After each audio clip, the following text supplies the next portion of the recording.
think probably all we're going to get. So, as I said earlier, my name is Jeff Sterling. I'm the chief of the Interpol Firearms branch. And today what we're going to do is try to just give you a very quick overview of how to join IBIN if you're really interested. And I'm going to step aside and let Mary Jacques do it. But as I said earlier in the presentation in the main hall, to me, there's huge value in this. And Jimmy Needles has the ATF IBIN program. And I used to be the chief of that for a couple of years, so I'm very familiar with it, and I firmly believe in it. And now we're trying to institute it on a global level. We're going to be at some point trying to work with Jimmy on connecting this to ATF system. We're going to try to connect to the Canadian system if we can, realizing that both are probably a very uphill battle. But in the long run, I think the value of that is try to connect to the systems that are out there. So we're going to spend probably 15 minutes going through the presentation, and then at the end try to answer any questions you have, and then let you go. So I'll pass you to Mary Jacques, who has worked for almost 3 years on the IBIN program in headquarters. She's my expert. She handles it, has built up a real good relationship with everybody throughout the world on IBIN. She's gone and gotten trained personally on it, so she's very familiar with how to use the system. So I'm going to turn it over to her. But in the end, we've got Andy also, who was with me up on the panel from FTI. So between the three of us, we'll be able to answer any questions you have at the end. I'll turn it over to Mary Jacques. So good afternoon. Thank you very much for being here and not to have taken the back door. This is a brand new expression I've just learned. That's why I wanted to use it. So I am going to present you IBIN, the Interpol Ballistic Information Network. What is IBIN? IBIN is an international repository of ballistic images to facilitate cross-border data sharing.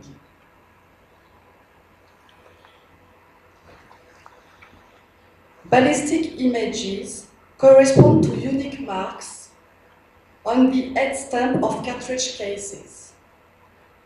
These marks are on the breech face, from the firing pin and the ejector. On bullets, there are the rifling marks, the lands and grooves.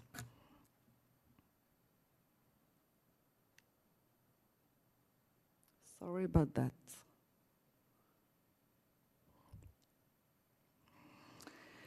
To support ballistic information sharing among Interpol member countries, Interpol has developed the Interpol Ballistic Information Network.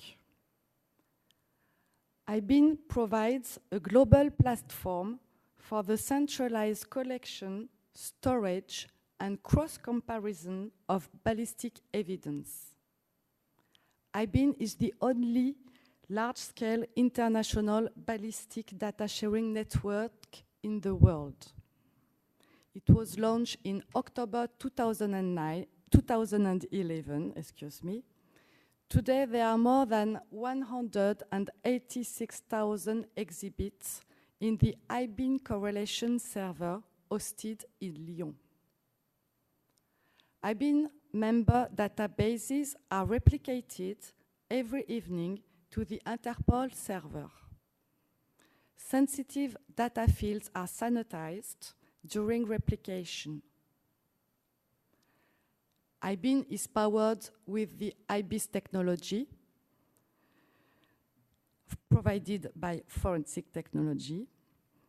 Though other technologies exist, they are not compatible between one another.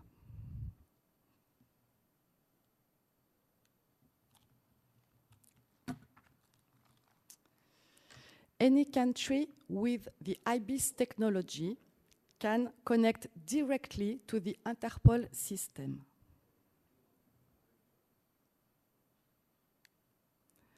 A country without the IBIS technology can benefit from the network with a process using test fires or double casts.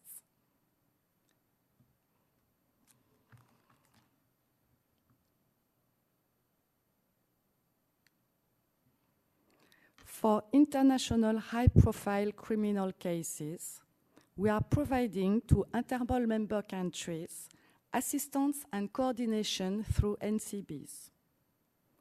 We are making links between IBIN member countries, IBIS-equipped countries, not member of IBIN, and non-IBIS-equipped countries, with the view of loading, analyzing, and comparing ballistic data in various ballistic databases according to the investigative leads.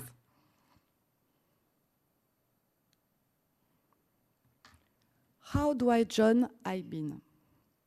IBIS equipment is required for IBIN membership. The process for adding new countries with authorized national institutions requires close coordination between the General Secretariat, the laboratories designated as an authorized national entity, and the Interpol and national central bureaus. Once invited by Interpol, with the first letter, if you wish to participate to IBIN, on your request, you will be supplied with necessary documentation, 2 guidance notes, and 3 documents to complete, sign, and return, 1 agreement and 2 letters. Let's go deeper on this documentation. The 2 guidance notes. So they are guidance note on providing direct access rights to the Interpol information system to national entities. The second note is Interpol general conditions on the processing of information contained in the Interpol ballistic information network.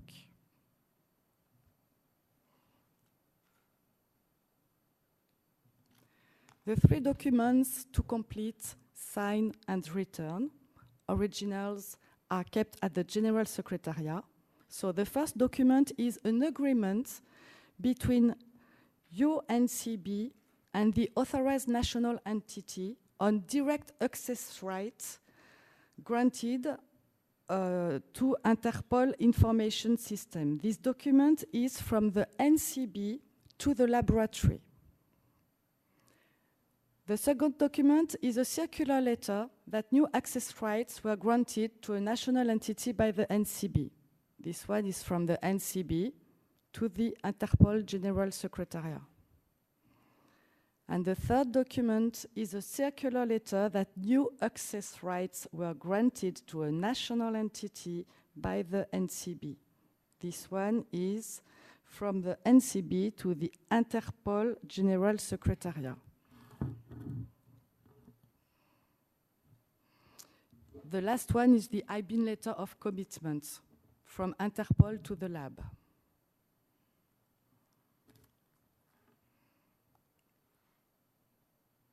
There is no cost to for joining IBIN. You need an active service license agreement maintained with forensic technology.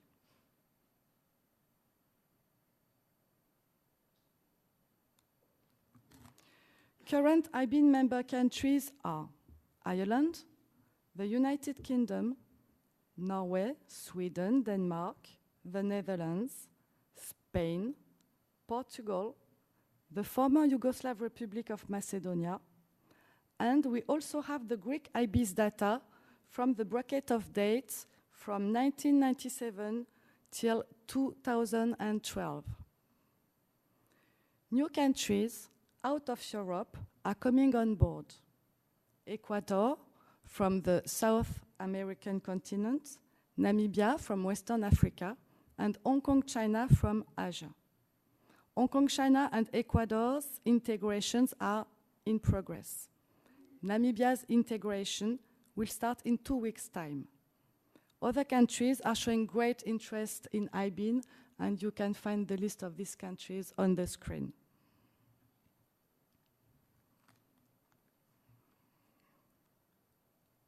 Here is a comprehensive list of IBIS-equipped countries not member of IBIN yet. Not connected of IBIN. I'm a bit optimistic. Invitations to participate to IBIN are being extended to expand the network across the globe.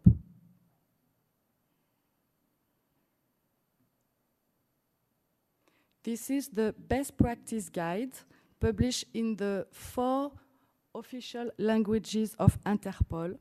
This is a working process with continuous updates with best practices established.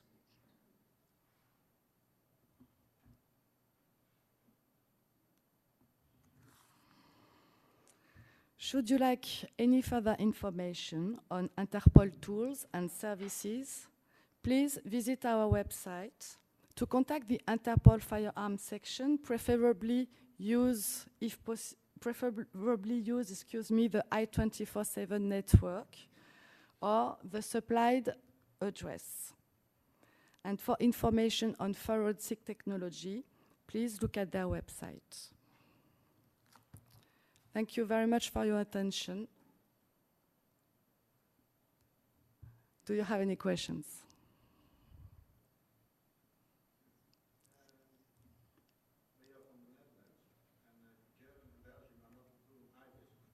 So you are from the Netherlands and Belgium.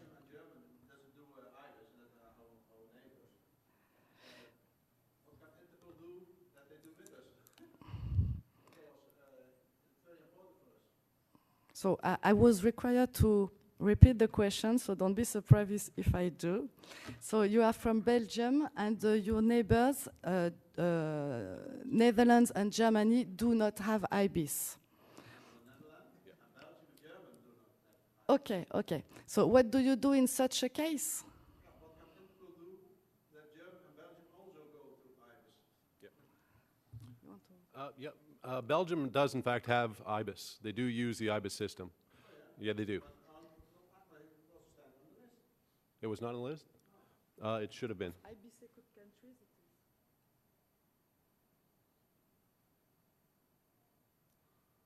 Next.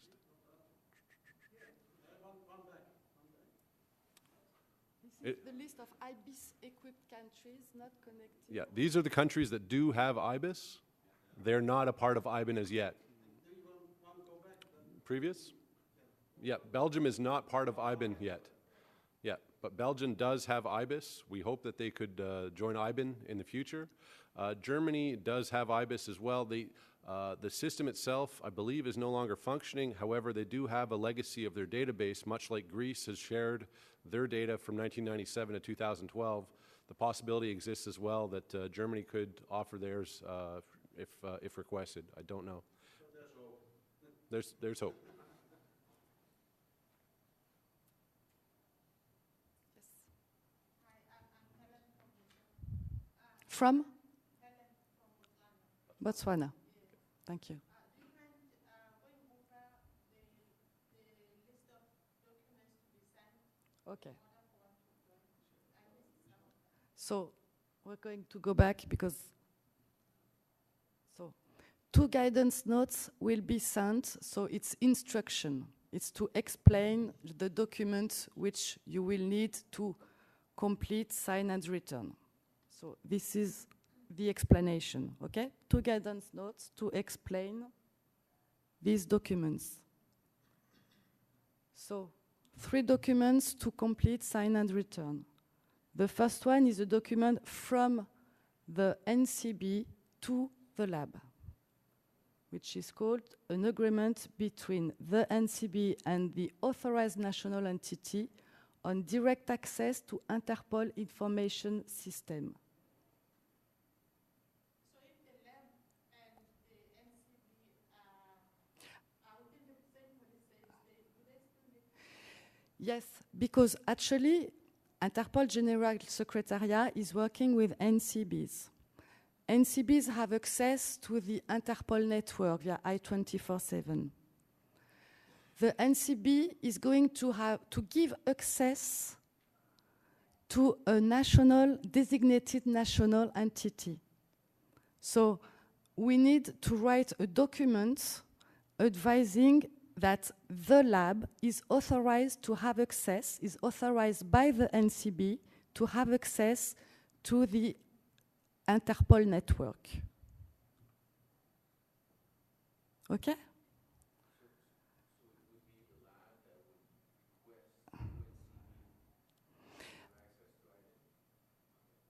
It's, you know, it's true that the lab is feeding the database, but we give access to the lab to I-24/7. You're following very well because it's a bit strange.